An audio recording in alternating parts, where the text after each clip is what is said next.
I was sitting across from Dad at the kitchen table, coffee halfway to my lips, when he made his announcement. It was a Tuesday morning, 8:47 a.m. Mom was scrambling eggs. My sister Jenny scrolled through her phone. Dad spoke casually, like discussing weekend plans. "The mountain cabin sale closes Friday," he said, buttering his toast. "Got $680,000 for it. Finally paying off that business loan. The buyers are a nice couple from Denver. Already hired some architect to turn it into a year-round residence." My coffee cup stopped moving. "What cabin?" "Your cabin." "Well, our cabin." "Same difference." He smiled. "Don't worry, I handled everything. The paperwork's all filed." My cabin. The A-frame property on Ridgeline Road I'd purchased 7 years ago for $340,000. The one I'd renovated myself over 3 summers, replacing the roof, updating the plumbing, installing solar panels. The one I rented out, generating $4,200 monthly during peak season. The one Dad had called Sarah's Little Escape Project at every family gathering since 2017. The one I'd never authorized him to sell. I set my coffee down carefully. "Dad, you can't sell my cabin. It's in my name. I never gave you permission." He waved dismissively. "You're overreacting. I had Jimmy down at the title company handle it. Everything's legitimate. Power of attorney, all that legal stuff. The closing's Friday at 2 p.m. Wire transfers already scheduled." I called the cabin's property management company. They confirmed. Showing appointments all last week. Buyers did a final walkthrough Monday. Architect visited yesterday to measure for renovation plans. At 9:15 a.m. my phone rang. County Recorder's Office. "Sarah? This is Marcus Williams." The voice was familiar, warm, apologetic. "Someone just tried to record a deed transfer on your property at 2847 Ridgeline Road. The signature doesn't match the one on file from when you purchased it. I'm flagging this as potential fraud." Marcus Williams. My former tenant. 5 years ago he'd rented my downtown apartment for 18 months while saving for a house. I'd given him a break on the security deposit when he'd been short on cash. He'd sent me a Christmas card every year since, always mentioning how that apartment had changed his life. Now he was a county recorder. And he'd just stopped my father from stealing my cabin. "Marcus," I said, my voice steady. "Thank you. Can you hold that filing?" "Already done. I've sent notice to the title company and the buyer's attorney. No transfer will be recorded without your verified, notarized authorization." He paused. "Sarah, I'm sorry this is happening. Legally, nobody can sell your property without your explicit consent. The documents show irregularities. We take this very seriously." Dad's face went pale. Jenny looked up from her phone. Mom stopped scrambling eggs. I called my attorney Lisa Thornton at 9:32 a.m. By 10:15 a.m., she'd reviewed the fraudulent documents. By 11 a.m. she'd contacted the title company, the buyer's attorney, and filed an emergency motion. By noon, the closing scheduled for Friday was dead. The ghost ledger started forming that afternoon, sitting in Lisa's office with forged documents spread across her desk. The ghost ledger. Entry 1. 7 years of dismissal. Every conversation where Dad called the cabin Sarah's little hobby, while discussing his real business ventures. Cost. Recognition that my investment property was actual business, systematically denied. Entry 2. The renovation summers. 3 summers replacing the roof myself, installing solar panels, refinishing the deck. Dad told people I was playing contractor. Cost. Pride in skilled work, dismissed as amateur dabbling. Entry 3. Thanksgiving 2021. I'd mentioned the cabin generated $48,000 annually. Dad changed the subject within 30 seconds. Mom said, "That's nice, dear," in the tone reserved for children's art projects. Cost. Financial achievement minimized before it could register. Entry 4. The business loan. Dad's sporting goods store failed in 2019. He'd borrowed $580,000. Spent 5 years complaining about the debt at every family dinner. Never considered his daughter might not be responsible for his mistakes. Cost. Boundary between his failures and my assets, erased without permission. Entry 5. Christmas 2022. I'd received a sustainability award from the county for the cabin's solar installation. Jenny got a 15-minute toast for her promotion. My award wasn't mentioned. Cost. Environmental accomplishment rendered invisible. Entry 6. The casual entitlement. When are you going to do something useful with that cabin? Dad asked last summer, while I was managing a property that had appreciated $290,000 and generated consistent income. Cost. My success treated as raw material for his needs. The emotional accounting was staggering. Not just the dismissal but the belief that my property existed for family use, that my assets were communal resources, that my independence threatened the hierarchy where Dad controlled capital. I understood something that afternoon. This wasn't about desperation. Dad's business loan was on a 10-year repayment plan. He wasn't in default. This was about control. My success threatened his identity as the family's financial authority. So he decided to liquidate that success and claim it as his own. There's a concept in family systems theory called role rigidity. When family members are locked into fixed positions regardless of reality. Dad was the businessman. I was the dreamy daughter who played with real estate. My competence contradicted those roles. Instead of updating his perception, he'd attempted to eliminate the evidence. That's when I stopped trying to maintain family peace. That was my origin story moment.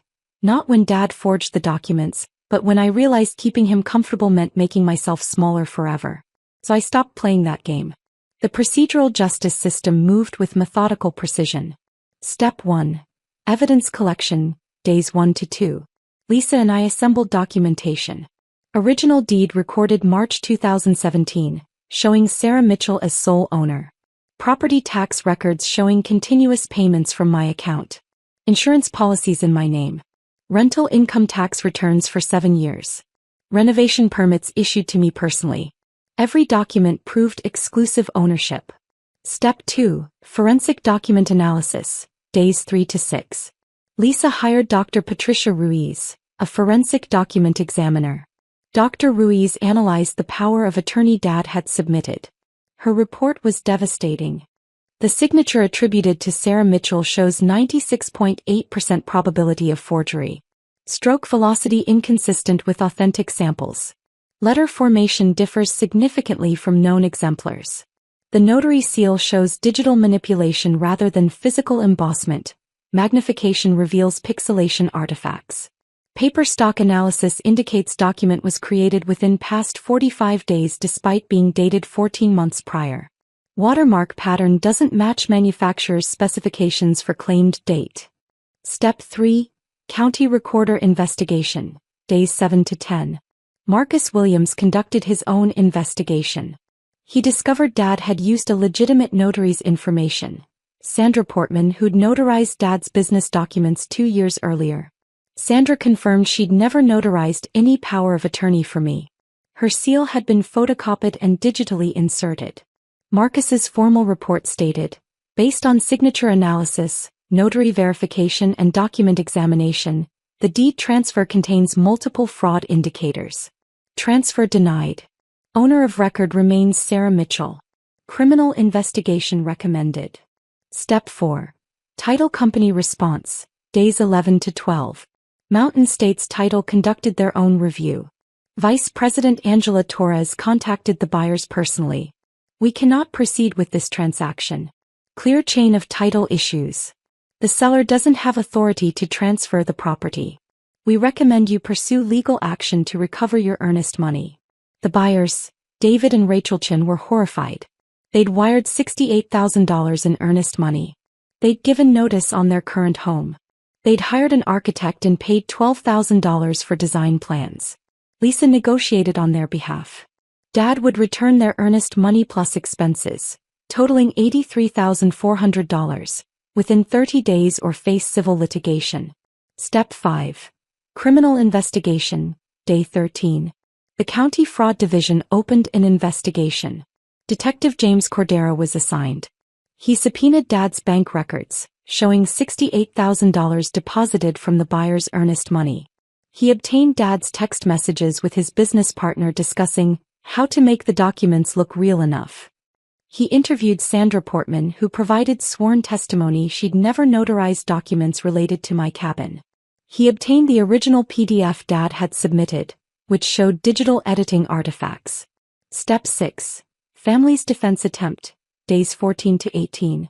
Dad hired attorney Robert Vasquez, who argued the power of attorney was legitimate, that I'd given verbal authorization for family to manage the property, that the sale was intended to help the whole family. Vasquez submitted evidence. Family photos at the cabin suggesting shared usage, text messages where I'd said Dad could use the cabin anytime, and testimony from Mom claiming I'd said Dad had my permission to handle cabin business. Step 7. Systematic dismantling, days 19 to 23. Lisa destroyed each claim with documented precision. Claim, verbal authorization for sale. Response. Colorado property law requires written, notarized power of attorney for real estate transactions exceeding $50,000. State Statute 38-30-115 explicitly mandates written documentation for deed transfers.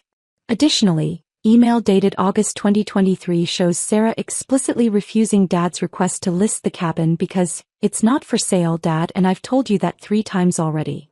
Email authenticated through carrier records. Claim, family shared ownership. Response. Deed shows Sarah Mitchell as sole owner. No joint tenancy. No tenancy in common. Tax returns show Sarah claimed all rental income. Insurance policies list Sarah as sole beneficiary. Zero legal basis for shared ownership. Claim, permission to handle cabin business. Response.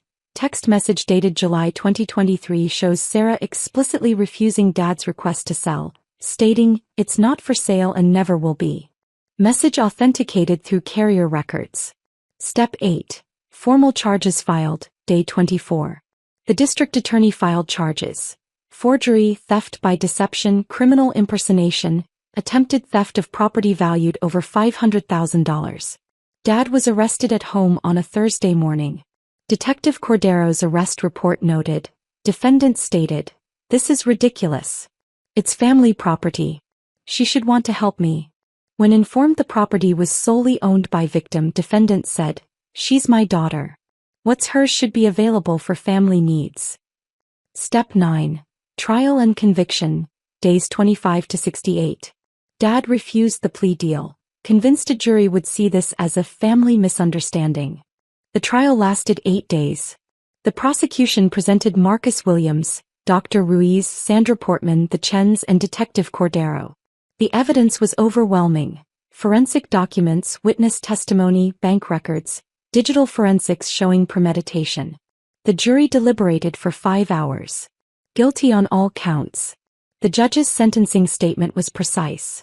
Mr. Mitchell demonstrated calculated deception and complete disregard for his daughter's property rights. This was not a family dispute. This was theft executed through fraud. The fact the victim is his daughter makes this more egregious, not less. Sentence: 3 years in state prison, 6 years supervised probation, $186,900 in restitution. Step 10. Appeals denied, day 140. Dad filed an appeal claiming ineffective counsel and judicial bias. The appellate court denied it in 3 pages, noting overwhelming evidence of deliberate fraud, and defendants' continued belief that familial relationship grants property rights demonstrates lack of rehabilitation. The consequences cascaded systematically. Criminal consequences.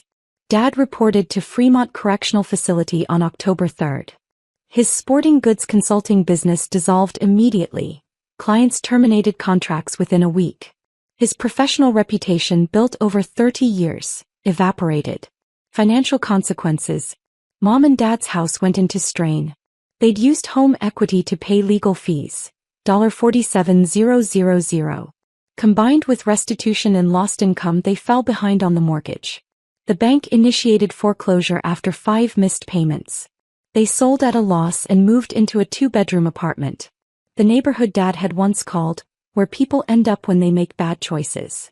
Dad's restitution payments garnished his prison wages and would continue indefinitely.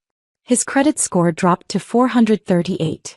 His retirement accounts were seized to pay the Chens. Social consequences. The local newspaper ran the story. Local business owner convicted of attempting to steal daughter's $680,000 property through forged documents. The comments section was brutal. Country club membership terminated. Church friends stopped calling. Invitations disappeared. The infrastructure of relationships they'd built over decades collapsed. Family consequences. Jenny sided with Dad initially, sending texts about family loyalty and hanging Dad out to dry. I didn't respond. 3 months later, Jenny called crying. Dad had attempted to add her name to business accounts without permission. She finally understood. The entitlement wasn't about me specifically. It was about control. Mom wrote letters. I didn't open them. She called from restricted numbers. I blocked them. She appeared at my office once. Security escorted her out. The restraining order was comprehensive. No contact within 500 feet, no third-party communication, no attempts to access my property. The legal boundary would remain until I chose to lift it, which I wouldn't. 8 months later, I stood on the deck of the mountain cabin on a Saturday afternoon. The aspen trees were turning gold. The solar panels reflected afternoon light. The property had been appraised at $730,000. $50,000 more than Dad had tried to sell it for. I'd purchased a second mountain property, a smaller cabin on Lake Serenity, for $420,000. Same model. Vacation rental, sustainable renovations, careful management. Monthly revenue from both properties, $7,100 combined. Marcus Williams sent a card to my office. Glad I could help.